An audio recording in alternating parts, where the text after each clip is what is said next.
তো দেখো আমার কৃত্রিম পাটা রাখাই রয়েছে। এটা 1-1.5 মাস হয়ে গেল আর পরা হয় না, কারণ এই যে বেলগুলোর অবস্থা খারাপ, ছিঁড়ে যাবে পরলে, বাইরে বেরালে ভয় লাগে, যদি পড়ে যাই ছিঁড়ে গেলেই তো পুরো মুখ থুবড়ে পড়বো।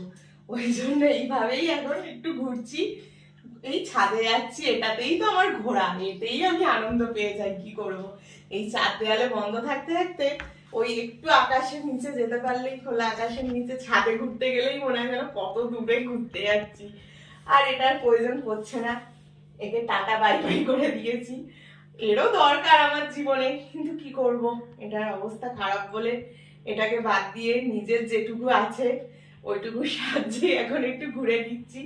চলো, ভালোও লাগছে এখন ছাদে গিয়ে গিয়ে কদিন একটু, এই চার দেওয়াল থেকে তো বেরাতে পারছি ওর জন্য।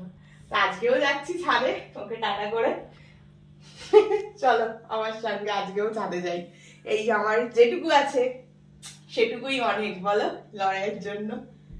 চলো আজকেও যাই, তোকে টাটা বাই বাই। আসো।